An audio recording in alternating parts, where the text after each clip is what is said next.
Welcome back to Footy Classified. Zach Merrett's future, whether it's at Essendon or whether it's somewhere else, has been talked about for years now. And Matthew Lloyd, he's been used in different roles in 2025, not just necessarily the accumulator that we have seen him as. Now, he went back to that on the weekend. It doesn't feel like this guy is going to have success at Essendon. So I ask the question to you, is there an opportunity for both parties here to get something out of it?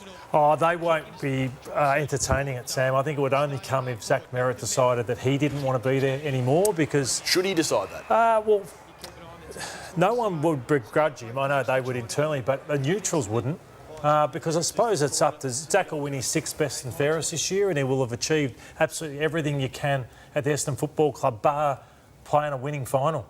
So that's what the conversations, I suppose, that he may want to have or think about having. But we're obviously speculating here on that. But, geez, for us, that's what you play footy for. Jimmy and I, once your days are over, all you remember is those big finals you played in, nothing else. And that's what he'll never, ever have that memory of. And so many players... Well, unless he moves club. Unless he moves clubs, yes, that's exactly right. Yeah, and I agree with you, Lloydie. They are my fondest memories in football. It's playing in big games, packed stadiums for everything on the line, of course. And I agree with you. Look, he'll probably retire. He's going to retire an Essendon legend. Like he might be up to 8 best and fairest by the time he finishes, which is extraordinary.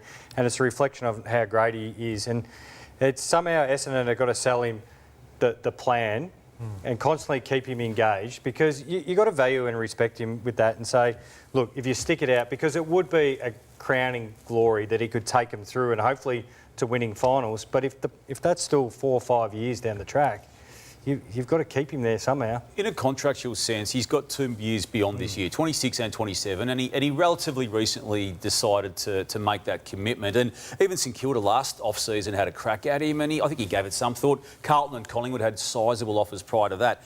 Just back to the possibility of him going, the Essendon team has its own pick in this year's draft, obviously, as per its later position. It's also got Melbourne's pick, which was traded last year via Melbourne wanting that pick or buying the pick to get Langford in for the 2025 season. So if you were to lose Merrett on top of those picks already, we'd immediately be looking like a draft hand that Richmond Footy Club had in the most recent trade period.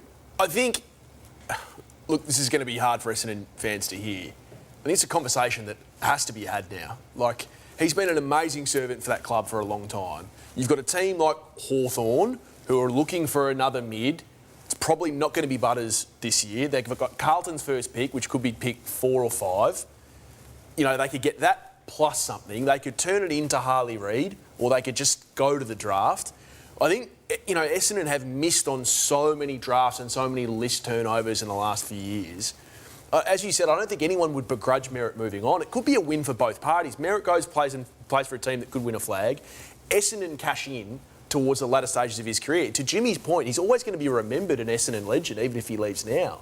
I think it's a conversation that the way footy is going, it has to be looked at, does it not? Yeah, I know Patrick Cripps. I felt the same about him maybe 3-4 years ago for Patrick Cripps, and he got to play in finals and a prelim, which might have satisfied it, and he sees out his career as a Carlton legend. We think about Matthew Richardson here. Matthew Richardson didn't get the ultimate, but he's a Richmond legend because he stayed at the one club. So that's the ideal, but also, as I said before, you play football for one reason, and that's for a chance at a premiership, and it doesn't look like it's coming for him in his time at the club. Well, it was an interesting game on the weekend between Zach Merrett's Bombers and the Gold Coast Suns, and in the build-up, in the background, was a huge story brewing about umpire contact.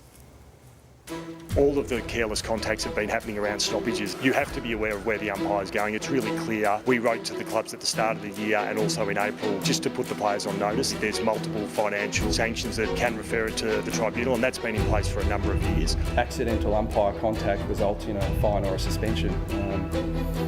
Matt Rowe's a superstar, but if this was spoken about with Nick Dacos, Collingwood would tear the place down. Look, if it leads us to suspension, look out. Rowe right behind the umpire here. That's not careful. Oh, he dodges around the umpire there. Yeah, no, I haven't changed anything. Fiorini. Oh, there's a big collision off the ball. We've put this on the agenda to move the umpires out of the corridor, and they just refused to do it.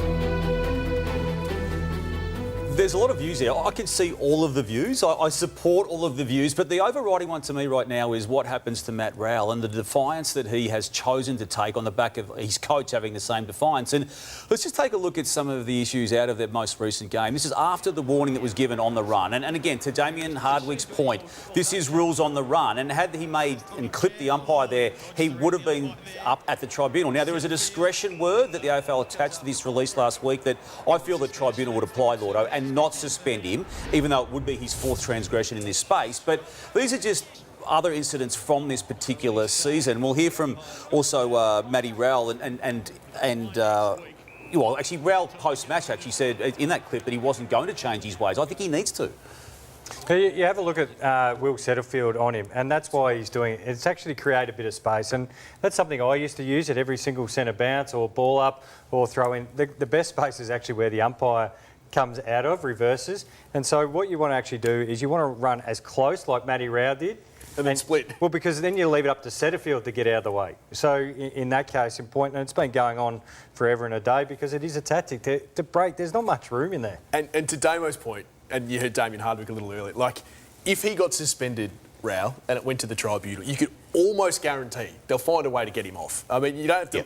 Yep. You've sat on these sort of MROs, like Trent Cotchin in the preliminary final against the Giants when he knocks out Dylan Shield. Like, probably shouldn't have played in the grand final, but we find ways to keep the legends of the game playing in the best games, don't we? With umpiring contact change mid-year, I can see Damien Hardwick's frustration. Just on the Suns, they're going well, but the bookends have to improve if they're to win a final. So if they play finals as one. Who are you worried about? This guy, which I've touched on for a month, his head's just not in the game. Mac Andrew? Mac Andrew, yeah. Mac Andrew is just... That was just a brain fade. Like, he's trying to take mark of the century.